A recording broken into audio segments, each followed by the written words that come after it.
Hello guys, welcome to Cool and Creative Education. आज हम करेंगे एक जीके का टॉपिक है जो कि बहुत इम्पोर्टेंट है। आज हम करेंगे वर्ल्ड ऑर्गेनाइजेशंस के बारे में जो कि हर एग्ज़ाम्स में पूछे जाते हैं। आप कोई भी एग्ज़ाम देख लो, आप 10th 12th या फिर कोई भी गवर्नमेंट एग्ज़ाम, तो हर एक में ये वर्ल्ड ऑर्गेनाइजेशंस के बारे में ज़रूर पूछा जाता है। ये नहीं पता तो कोई फ़ायदा नहीं पढ़ने का, ठीक है। तो इम्पोर्टेंट है तो समझो। सबसे पहला जो हमारा वर्ल्ड ऑर्गेनाइजेशन है उसका नाम है नाटो। सबसे पहले इसकी नाटो की फुल फॉर्म सिंबल पता होना चाहिए। सबसे पहले ये इसका ये सिंबल होता है, फिर उसके बाद इसकी हमें फुल फॉर्म पता होनी चाहिए। क्या पता होनी चाहिए? Full form. नाटो की फुल फॉर्म होती है नॉर्थ अटलांटिक ट्रीटी ऑर्गेनाइजेशन। ये एग्ज़ाम्स में पूछी जाती है कि नाटो की फुल फॉर्म क्या है। North Atlantic Treaty Organization. Okay, ये क्या है? Is an alliance of country from Europe and North America. ये एक अलाइन है जो कि Europe and North American countries के बीच में है। It was stabilise on April. ये कब बना था? अप्रैल 4 अप्रैल 1949। तो इसे याद करने का एक तरीका, 1947 में हम आज़ाद हुए थे, उसके 2 ईयर बाद ही आप ऐसे याद कर सकते हो इस चीज़ को, ठीक है। तो कब नेटो हमारा क्या हुआ था, बना था, तो स्टेबलाइज हुआ था 4 अप्रैल 1949। 1947 के बिल्कुल 2 साल के बाद। ऐसे याद करो आप, क्योंकि ऐसे ईजी हो जाता है याद करना, ठीक है।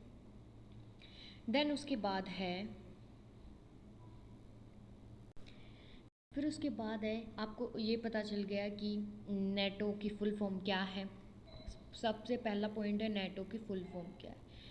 सबसे पहले ये एक वर्ल्ड ऑर्गेनाइजेशन है जो Europe and North American countries के बीच में है। दूसरा, इसकी फुल फॉर्म क्या है। तीसरा, ये कब स्टेबलाइज हुआ था, ठीक है। ये सारी चीज़ें आपको पता होनी चाहिए। इसने क्या किया था? It provides a unique link between 2 continents. 2 continents के बीच एक यूनिक लिंक इन्होंने क्या किया था?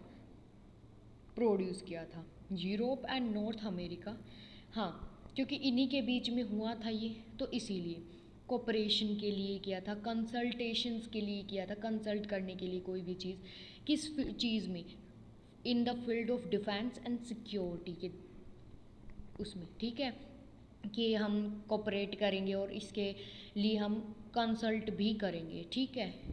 एंड इसने क्या किया था? और 28, आज प्रेजेंट में इसके कितने मेंबर है? 28 मेंबर हैं। NATO has 28 member. तो ये इम्पोर्टेंट है।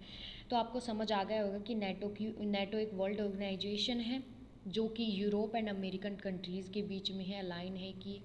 दूसरा, नेटो की फुल फॉर्म क्या है? नॉर्थ अटलांटिक ट्रीटी ऑर्गेनाइजेशन है। तीसरा, ये स्टेबलाइज हुआ था 4 अप्रैल 1949, 1947 के 2 साल के बाद। और ये इसने क्या किया? एक यूनिक लिंक बना दिया 2 कॉन्टिनेंट्स के बीच में, यूरोप एंड नॉर्थ अमेरिका, जिसमें डिफेंस से रिलेटेड, सिक्योरिटी से रिलेटेड कोई भी कंसल्ट करनी हो या फिर कोऑपरेशन, तो उस मामले में ये कंसल्ट करेंगे। और नेटो के पास क्या है? 28 मेंबर हैं। तो ये 3-4 ऐसे पॉइंट हैं जो कि एग्ज़ाम्स में पूछे जाते हैं और आपको पता होना चाहिए। और अगर आपको पता है तो मुझे कमेंट में बताओ इसका हेडक्वार्टर कहाँ है, ठीक है। चलो फिर अब नेक्स्ट जाते हैं। क्या फिर है हमारा, सबसे पहले तो हमें हर चीज़ के सिंबल पता होनी चाहिए, ठीक है। अब हम पढ़ते हैं दूसरा वर्ल्ड ऑर्गेनाइजेशन जिसका नाम है सार्क। सार्क एक वर्ल्ड ऑर्गेनाइजेशन है, ठीक है, एक ऑर्गेनाइजेशन है। उसकी फुल फॉर्म क्या है? सार्क की फुल फॉर्म है साउथ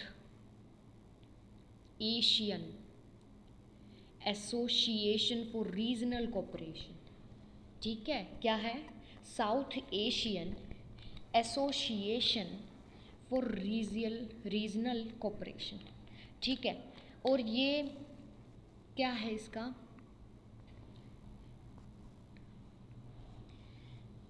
ये एक ऐसा ऑर्गेनाइजेशन है जो कि साउथ एशियन नेशंस के बीच में है, ठीक है, ये कब फाउंड हुआ था? ये फाउंड हुआ था 1985 में। ठीक है, एंड और इसमें क्या बताया गया है कि ये 19, सिंपली आपको इसका सिंबल पता होना चाहिए, फुल फॉर्म पता होनी चाहिए, क्या? South Asian association for regional cooperation. दूसरा, और ये साउथ एशियन नेशंस के बीच एक ऑर्गेनाइजेशन है। दूसरा, 1985 में ये क्या हुआ था? फाउंड हुआ था। ये क्यों फाउंड हुआ था?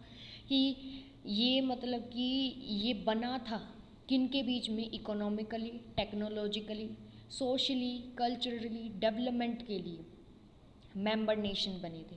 इसमें 7 क्या हैं? हमारे फाउंडिंग मेंबर हैं जिन्होंने इसको बनाया। कौन कौन से हैं वो? 7 फाउंडिंग मेंबर्स हैं इसमें, जिन्होंने इसको फाउंड किया था 7 मेंबरों ने मिलकर। 7 फाउंडिंग मेंबर हैं। तो सबसे पहला हमारा बांग्लादेश है, भूटान, इंडिया, मालदीव्स, नेपाल, पाकिस्तान और श्रीलंका। ये इम्पोर्टेंट है, ठीक है, ये आपको पता होने चाहिए। अब हम इसका हेडक्वार्टर देखते हैं। Its headquarter are in Kathmandu, Nepal. Kathmandu Nepal में है, ठीक है। तो हमने इसमें सबसे पहले तो इसका सिंबल हमें पता होना चाहिए अच्छे से क्या है। दूसरा, इसकी फुल फॉर्म पता होनी चाहिए, और ये किन कंट्रीज नेशंस के बीच है। ये फाउंड कब हुआ? 1985 में हुआ था, और किस लिए हुआ था। दूसरा, इसमें 7 फाउंडिंग मेंबर हैं, ये इंपॉर्टेंट, और इसका हेडक्वार्टर कहाँ है ये पूछा जाता है, काठमांडू नेपाल में। तो सार्क में भी आपको क्लियर हो गया होगा क्या है, इसमें क्या बताया गया है।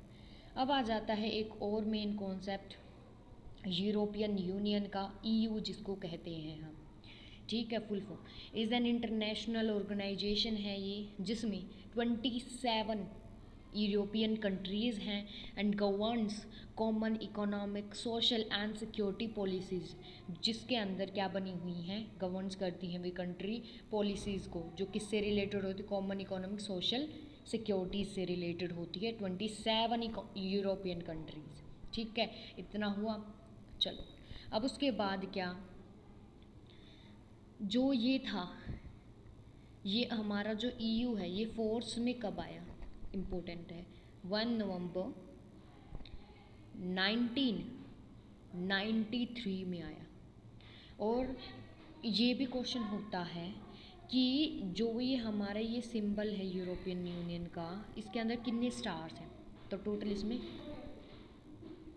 12 स्टार्स हैं, और ये इम्पोर्टेंट है। इसको याद करने का तरीका आप क्लॉक ध्यान रख सकते हो, क्लॉक में भी 12 तक ही होते हैं, तो इसीलिए आप आइडिया लगा सकते हो। तो इसमें भी क्या है, 12 स्टार्स होते हैं, ठीक है। ये हुआ क्लियर। ये कब बनी थी, कब फोर्स में आई थी? वो 1 नवंबर 1993 में। एक इसमें ट्रीटी है, उसका नाम मुझे बताओ आप। उस ट्रीटी के बारे में आपको बता देती हूँ कि जो वो ट्रीटी थी वो डिज़ाइन की गई थी, बनाई गई थी, क्यों? Enhance European political and economic integration by creating a single currency, a unified foreign and security policy and common citizenship rights के लिए बनाई गई थी। कि जैसे यूरोपियन कंट्रीज़ में पॉलिटिकल और इकोनॉमिक कोई भी इंटीग्रेशन होता है, तो उसको इसीलिए एक सिंगल करेंसी बनाई गई है, जो क्या करेगी? यूनिफाइड करेगी, सॉल्यूशन करेगी फॉरेन एंड सिक्योरिटी पॉलिसीज़ का, और कॉमन सिटीजनशिप राइट्स देगी। ओके, तो ये ईयू के बारे में है। कॉमन आपको पता होना चाहिए, ठीक है, जो कि एग्ज़ाम में आपसे पूछा जाएगा। फिर उसके बाद हमारा आता है ईयू, आपने पता चल गया, आपको उसका सिंबल भी पता चल गया होगा, ठीक है। तो ईयू के बारे में आपको पूरा अच्छे से पता चल गया। अब आ जाता हमारा कॉमनवेल्थ। इट्स टू इम्पोर्टेंट, ये आपके बीए में भी पूछा जाता है, और ये इम्पोर्टेंट है क्योंकि आपके गवर्नमेंट्स एग्ज़ाम में भी पूछा जाता है। ओके, तो कॉमनवेल्थ के बारे में बताएंगे। सबसे पहले तो आपको सिंबल पता होना चाहिए कॉमनवेल्थ का क्या है, इम्पोर्टेंट है, सिंबल से पूछा जा सकता है, और ये इम्पोर्टेंट है, 12 स्टार्स आपको ध्यान रखनी है। कॉमनवेल्थ ऑल्सो कोल्ड, उसको और क्या कहते हैं? कॉमनवेल्थ ऑफ नेशंस भी कहा जाता है। कॉमनवेल्थ को also known as Commonwealth of Nation भी कहा जाता है। क्यों? Because it is free association. ये एक ऐसा एसोसिएशन है जो फ्री है ऑफ सोवर्जन स्टेट्स के लिए। किन स्टेट्स के लिए? सोवर्जन स्टेट्स के लिए, compromising the United kingdom and a number of its farmer dependency, जो कि इनके लिए है। ठीक है। दूसरा, द कॉमन, हम कहें तो जो ये हमारे कॉमनवेल्थ हैं, ठीक है, तो ये कब एस्टेब्लाइज हुआ था? तो ये लंदन में एस्टेब्लाइज हुआ था इन 1965 को। ठीक है, ये आपको ध्यान रखना है। दूसरी बात इसमें, एक सेकेंड, कॉमनवेल्थ जो हमने ये बनाए थे नेशंस, कॉमनवेल्थ नेशन, ये क्यों बनाए थे? कि ये क्या कर सके? कोऑर्डिनेट, ऑर्गेनाइज कर सकें एंड उनको क्या कर सके? कोऑर्डिनेट्स कर सके कॉमनवेल्थ एक्टिविटीज़ को, जो भी होती है। Commonwealth defined from other international bodies, अलग है वो कॉमनवेल्थ, डिफरेंट है मतलब कहने की बात। It has no formal constitution और बाय लॉ, कोई भी इसमें कॉन्स्टिट्यूशन नहीं है फॉर्मल और ना ही लॉ। ये इंटरनेशनल बॉडीज़ से बिल्कुल अलग है। तो आज हमने टोटल इसमें 4 क्या पढ़े हैं? वर्ल्ड ऑर्गेनाइजेशन पढ़े हैं।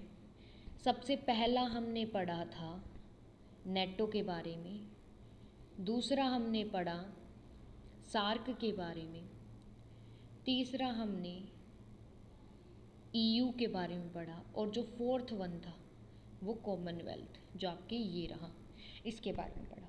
तो जो मैंने इम्पोर्टेंट लाइंस बताई हैं आपको, वो आप उनको तो ज़रूर करो, लेकिन जो मैंने इसमें नहीं बताया, मतलब जो ये लिखा हुआ था, जो मैंने आपसे पूछा है, जो भी 2 क्वेश्चन पूछे थे मैंने आपसे, वो आप कमेंट बॉक्स में उनके आंसर दें। तो अगर आपको मेरी वीडियो अच्छी लगी हो, please like, share and subscribe my channel. ठीक है, अच्छी लगती हो प्लीज़ लाइक करना मत भूलें। Thank you and have a nice day.